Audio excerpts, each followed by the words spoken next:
Witam słuchaczy i widzów mojego kanału historycznego. Dziś przeniesiemy się do XIII wieku. Do chwili, w której na polskich ziemiach zapłonęła iskra jednoczącej korony. I do nocy, która tę iskrę brutalnie zgasiła. Czy za śmiercią Przemysła II stali margrabiowie brandenburscy? Czy był to efekt politycznej zdrady? A może spisek sięgał głębiej, do własnego dworu? Zapraszam na opowieść o królobójstwie, które zatrzymało proces zjednoczenia Polski. Kim był Przemysł II? Urodzony w 1257 roku w Poznaniu, był potomkiem wielkiej linii Piastów, synem księcia wielkopolskiego Przemysła I i Elżbiety, córki Henryka II Pobożnego.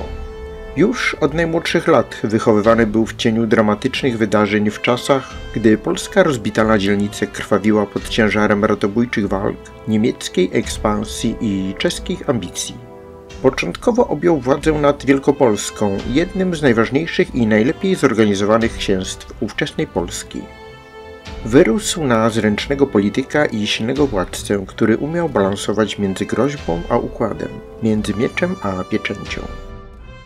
Gdy kolejni możni książęta upadali, Leszek Czarny zmarł bezpotomnie, a Henryk IV Probus, który również miał ambicje królewskie, został otruty, Przemysł wyrósł na jedynego realnego pretendenta do zjednoczenia królestwa. W odróżnieniu do innych piastów, których ambicje kończyły się często na osobistym zysku lub jednej prowincji, Przemysł miał wizję. I nie była to wizja kompromisu. To nie miała być Polska księstw, sojuszy i wiecznych układów między kuzynami. To miała być korona, jedna, święta i wspólna dla wszystkich Polaków. To dlatego wbrew oporowi możnych i obawom sąsiadów w roku 1295 w katedrze gnieźnieńskiej, miejscu chrztu Polski, miejscu koronacji Bolesława Chrobrego, Przemysł II przyjął koronę królewską. Po niemal 220 latach bez króla na tronie Polski. Od czasu, gdy Bolesław II Szczodry został wygnany i detronizowany w hańbie, od czasu, gdy tron królewski zarastał kurzem i zapomnieniem. Koronacja Przemysła II była aktem odwagi. W świecie, w którym Polska była tylko cieniem dawnej potęgi, on przypominał o jej dawnej chwale. Pokazał, że królestwo wciąż żyje, choć rozbite, to gotowe do zjednoczenia. Choć podzielone to sercem bijącym w Gnieźnie, Krakowie i Poznaniu. Nie był królem długo, ale jego czyn poruszył fundamenty. Otworzył drogę dla Władysława Łokietka, rozpalił ideę korony, która przetrwała wieki. Bo choć Przemysł II padł ofiarą brutalnego zamachu zaledwie rok później, jego wizja królestwa silnego i zjednoczonego przetrwała śmierć. To nie był tylko książę Wielkopolski, to był człowiek, który na nowo przypominał, co znaczy być królem Polski. Po wiekach rozbicia dzielnicowego znowu rozbrzmiał dźwięk królewskich insygniów. Ale historia zna jedną zasadę. Im wyżej się wzniesiesz, tym szybciej możesz zostać strącony. Historia Przemysła II to nie tylko korony, sojusze i walka o tron. To również cień osobisty. W roku 1283 umiera jego pierwsza żona, Ludgarda, księżniczka z Mekleburgii. Młoda, piękna, dobrze urodzona. Ich małżeństwo miało znaczenie polityczne, łączyło Wielkopolskę z Mekleburgią.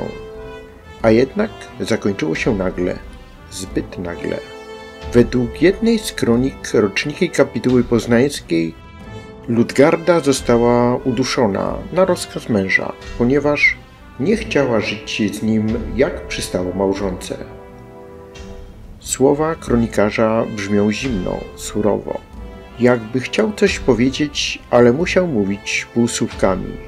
Czy to tylko średniowieczna plotka, a może zbrodnia, która kładzie się cieniem na wizerunek króla?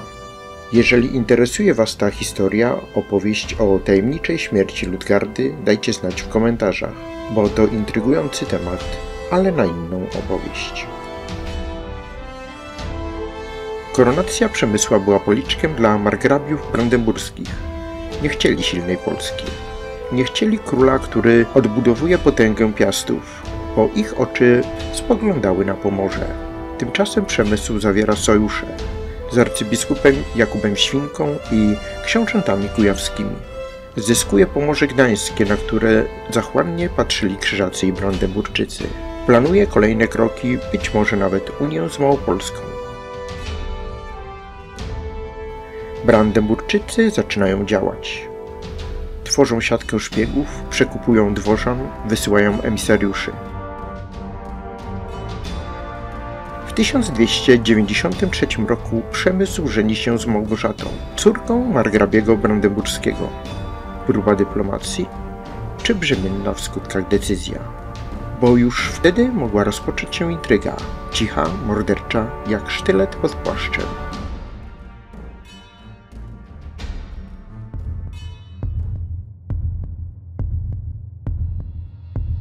Jest zima, styczeń zmienia się w luty. Przemysł opuszcza Poznań i udaje się do Rogoźna. Nie spodziewa się ataku, ma tylko niewielką straż. I wtedy nadchodzi noc, 8 lutego 1296 roku, w Rogoźnie. Śnieg zamarzał w cienkich warstwach na brukowanym dziedzińcu grodu w Rogoźnie. Wiatr szarpał okiennicami, a w oddali nad zamarzniętym jeziorem słychać było wyjące wilki. Luty nie miał litości, a jednak król spał spokojnie. Jeszcze. Panie, odważył się szarpnąć strażnik, pochylając się nad pochodnią, którą przytłumił śniegiem. Coś się rusza przy fosie. Jego towarzysz skinął głową i uniósł kuszę. Obaj nie widzieli, że już są martwi. Cienie między drzewami były nie ludzi, lecz upiorów wojny, skrytobójców z zachodu, niemieckich najemników. Nie planowali krwi, ich rozkaz brzmiał porwać, nie zabijać. Ale historia nie zna planów, tylko skutki. Napastnicy wdzierają się do zamku. Wrzask rozdarł cichą noc. Straż już walczy, lecz raczej giną. Drzwi do komnaty zostają wyważone z brutalną siłą. Na Boga! Wrzasnął sługa, próbując zasłonić ciało władcy. Zginął pierwszy. Przemysł zdążył chwycić miecz. Odruch, instynkt. Ale to nie była walka, to była zasadzka. Uderzyli. 2, może 3, raniąc go w bok, wyciągając siłą z komnaty, rzucając na śnieg jak zwierzę. Żywy? Syknął jeden z napastników. Brać go, na koń z nim. Ruszyli w stronę lasu. Planowali ucieczkę, ale nie przewidzieli pogoni. Gdy tylko odgłosy walki dotarły do reszty dworu, ruszyli. Spóźnieni, lecz zdeterminowani. Na skraju lasu doszło do tragedii. Przemysł jęknął, zsunął się z konia, padł na pół żywy w śnieg. Wtedy jeden z Niemców wyjął sztylet. Za późno, jeśli nas dogonią, nie przeżyjemy. Nie może zostać żywy, powiedział cicho. I wbił ostrze w pierś króla Polski. Śnieg zabarwił się na czerwono. Krew rozpłynęła się niczym czerwony płaszcz wokół ciała władcy. Ciało Przemysła II znaleziono dopiero nad ranem, zamarznięte, osamotnione, leżące nieopodal siernik. W ciągu dni, które nastąpiły, zapanował chaos. Korona bez króla, sen o zjednoczeniu przerwany. Władysław Łokietek jeszcze nie był gotowy, a Wacław Czeski już ostrzył sobie pazury. Ludzie szeptali, mówili o Brandenburgii, o szpiegach, o listach, które widziano w rękach Małgorzaty, ale nikt nie odważył się wypowiedzieć oskarżeń głośno. Bo prawdziwi zdrajcy zawsze noszą koronki i zawsze mają alibi. Królowa Małgorzata opuściła Polskę. Część źródeł historycznych, w tym kronika Henryka z Hertfordu, wskazuje na udział dynastii askańskiej, rodu Małgorzaty, w zabójstwie króla. Mimo tych podejrzeń nie stawiano jej żadnych przeszkód w wyjeździe z kraju. Towarzyszyła jej pasierbica Ryksa, córka Przemysła II. Opieka nad małoletnią królewną miała ogromne znaczenie. Jako dziedziczka królewskiego rodu była cenną kandydatką na żonę dla każdego pretendenta do polskiej korony. Po tych wydarzeniach nastaje cisza. Cisza, w której Polska znowu traci swojego króla. Cisza, która trwa do czasu, aż Władysław Łokietek i Kazimierz Wielki znowu spróbują podnieść koronę z ziemi. Wina wydaje się oczywista. Brandenburgia, Askańczycy. Ale czy tylko? Niektórzy historycy podejrzewają, że zamach nie mógł się udać bez pomocy z wewnątrz. Znać plan musiał ktoś z otoczenia króla. Czy jego żona Małgorzata miała w tym udział? Trudno dziś to udowodnić, ale jej pochodzenie i jej polityczne powiązania nie pozostają bez znaczenia. Część kronik wspomina o zdradzie. Kronikarz Jan Długosz pisze: zdradą to było, nie siłą, a więc nie bunt. Zdrada, może sługa, może rycerz, ale zdrada zawsze ma twarz kogoś bliskiego. Zamach w Rogoźnie to nie tylko koniec życia jednego człowieka. To moment, w którym historia mogła potoczyć się inaczej. Gdyby Przemysł II żył dłużej, może Polska zjednoczyłaby się już u schyłku XIII wieku. Ale historia nie zna trybu przypuszczającego. Król upadł, korona zsunęła się z jego skroni, a my do dziś dnia pytamy, kto naprawdę zabił Przemysła II. Dziękuję za wysłuchanie. Jeśli interesują Was kulisy polskich dziejów, zdrady, intrygi, bitwy i koronacje, zasubskrybujcie, udostępnijcie i zostawcie komentarz. Czekam na Wasze zdanie, kto mógł według Was być zamachowcem. Film dedykuję Andrzejowi Krzysztofowi. Niech wspólne wieczory spędzone z moim kanałem staną się okazją do odkrywania historii razem. Zachęcam również do wsparcia mojej pracy nad rozwojem kanału, byśmy mogli wspólnie odkrywać kolejne fascynujące epizody naszej historii.